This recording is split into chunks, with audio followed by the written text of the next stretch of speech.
Praise the Lord. ஜெபிக்கலாம் வாங்க என்ற குடும்ப ஜெபத்துக்குள்ளாக நாங்கள் உங்களை வரவேற்கிறோம். I am reverend Sara Abraham. இந்த நாளில ஒரு நல்ல டாபிக்கோடு நம்ம பேசிவிட்டு வசனத்தை கேட்டுவிட்டு நம் ஜெபத்துக்குள்ளாக கடந்து போவோமாக.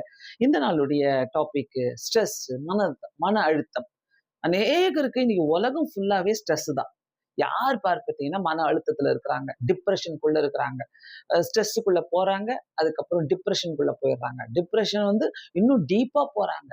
அவங்க அந்த டிப்ரெஷனும் அந்த ஸ்ட்ரெஸ்லாம் அவங்கள என்ன பண்ணுது, அவங்கள ஒண்ணுமே யோசிக்க வைக்காம ஆக்கிடுது. இல்லைன்னா அவங்க எதையாவது தற்கொலைக்கு தாண்டி போறாங்க. செத்து போயிடலாம் செத்து போயிடலாம்னு மனப்பான்மை அவங்களுக்குள்ள இருந்துகிட்டே இருக்குது. எங்க இருந்து இந்த ஸ்ட்ரெஸ் எல்லாம் வருது?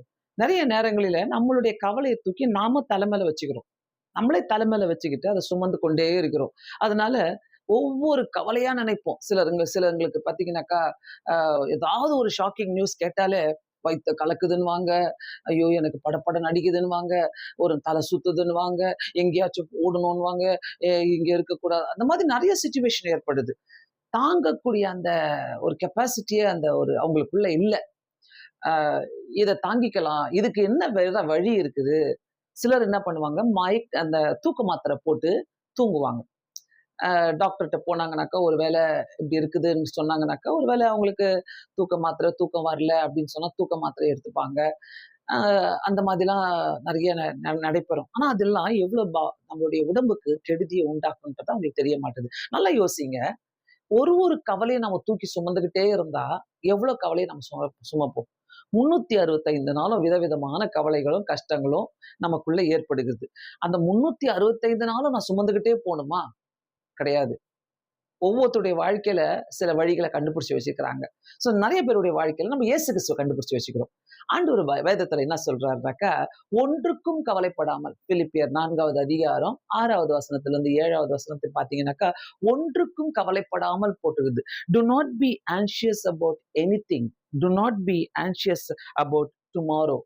நாளைய குறித்தும் நீங்க கவலைப்படாதீங்க. Do not be anxious about anything. எல்லா விண்ணப்பத்தோடு, ஸ்தோத்திரத்தோடு உங்களுடைய விண்ணப்பங்களை என்னிடத்துல கொண்டு வாருங்கள்ன்னு சொல்றாரு. இந்த ஜெபத்த இந்த இந்த வசனத்த நம்ம கேட்கும்போது ஒவ்வொரு நாளுமே ஒரு ட்ரையல் குடுங்க. எப்படியாச்சும் ஒரு ட்ரையல் குடுங்க. இன்னைக்கு நான் ஏன் இந்த கவலைய சுமக்கணும்? நான் ஏன் இந்த கவலையோடு நான் இருக்கணும்? நான் ஏன் ஒரு ஒரு சோகமான முகத்தோடு நான் இருக்கணும்? இந்த கவலைய தூக்கி நான் ஆண்டவர்ட்ட குடுத்துடுறேன். நான் ஃப்ரீயா இருக்கிறேன். எனக்கு இந்த கவலை வேணாம். அந்த கவலை உங்ககிட்ட அந்த ஸ்ட்ரெஸ்ஸோ, அந்த டிப்ரஷனோ உங்ககிட்ட வந்தா கூட சொல்லுங்க. "நீ என்கிட்ட வராத. உனக்கு உனக்கு நீ என் ஃப்ரெண்ட் கிடையாது. நீ என்கிட்ட வராதன்னு" சொல்லுங்க. கண்டிப்பா சொல்லி பாருங்க. "நான் ஆண்டவர்கிட்ட குடுத்துட்டேன். இயேசு சாமி அத சுமந்துப்பாரு" அப்படின்னு சொல்லி பாருங்க.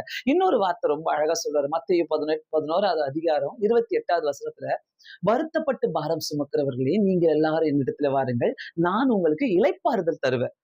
யாரெல்லாம் வருத்தப்பட்டு ஒரு பாரத்த சுமந்துகிட்டு இருக்கிறீங்களோ, பண பாரமா இருக்கட்டும், பிள்ளைகளை குறித்து பாரமா இருக்கட்டும், அது எப்படிப்பட்ட பாரமா இருக்கட்டும், கணவனை குறித்து பாரமா இருக்கட்டும், வீட்டை குறித்து பாரமா இருக்கட்டும், எப்படிப்பட்ட பாரமா இருந்தாலும் ஒரே ஒரு சவால் உங்களுக்கு. நீங்க அந்த கவலைய ஆண்டவர்ட்ட குடுத்து பாருங்க. எப்படி அவரு ஹேண்டில் பண்றாருன்னு பாருங்க. நீங்க நிம்மதியா இருங்க. நான் உங்களுக்கு இளைப்பாறுதல் தருவேன்றாரு. அவரு ரெஸ்ட் குடுக்குற தேவன் நமக்கு. நம்முடைய மைண்டுக்கு ரெஸ்ட் குடுக்குற தேவன். நீங்க சுமக்காதீங்க. நீங்க ஏன் தூங்காம கஷ்டப்படணும்? நீங்க ஏன் அத வச்சுட்டு அழுதுகிட்டு இருக்கணும்? ஆண்டவர்ட்ட குடுத்து பாருங்களேன். அழகா ஹேண்டில் பண்ணி தருவாரு. நீங்க அத நினைக்காதீங்க. கண்ண மூடி ஜெபம் பண்ணலாமா? நல்ல இயேசு சுவாமி, இந்த அருமையான நேரத்துக்காக நன்றி செலுத்துகிறேன்ப்பா. வருத்தப்பட்டு பாரம் சுமக்கிறவர்களே, நீங்கள் எல்லாரும் என்னிடத்துல வாருங்கள் என்று சொன்ன தேவன் ஆண்டவரே, எங்களுடைய வருத்தத்தையும், கவலைகளையும், கண்ணீரையும் நிறைய பேரு ஆண்டவரே அவங்க தலை மேல வைத்து சுமந்துட்டு இருக்கிறாங்கப்பா. ஆண்டவரே, நீர் அவங்களுக்கு ஒரு வெளிச்சத்தை காட்டுங்க. உங்ககிட்ட கொடுத்தா நீர் இளைப்பாறுதல் தருவேன்னு சொல்லியிருக்கிறீங்க. எதுக்குமே கவலைப்படாதேன்னு சொல்லியிருக்கிறீங்க ஆண்டவரே. இந்த வார்த்தையை நாங்க கேட்டும் கவலைப்படுறோம்னாக்கா, ஆண்டவரே எங்களை மன்னிங்க.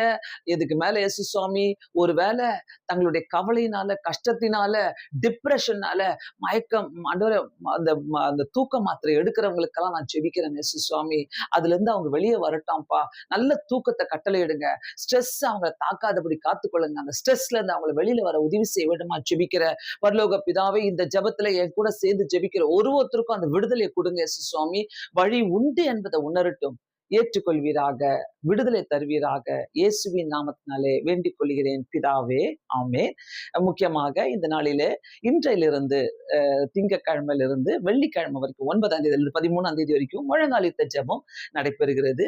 ஜெபிக்கலாம் வாங்க என்ற நீங்க சேனலுக்குள்ள நீங்க போனீங்கன்னாக்கா, சாயங்காலம் 7:30 மணிலேருந்து 8:30 மணி வரைக்கும் அந்த ஜெபங்கள் நடைபெறுகிறது. முழங்கால் யுத்த ஜெபம். அநேகருக்காக, அநேக ஜெப குறிப்புகளுக்காக நாங்கள் ஜெபித்துக் கொண்டிருக்கிறோம். உங்களுடைய ஜெப குறிப்புகள் இருக்குமானால் நீங்களும் கலந்து கொண்டு, எங்களுடைய ஜெபத்தில கலந்து கொண்டு, ஒரு விடுதலையும் வெற்றியும் நீங்க வாங்கிக் கொள்ளலாம். God bless you all. Thank you so much.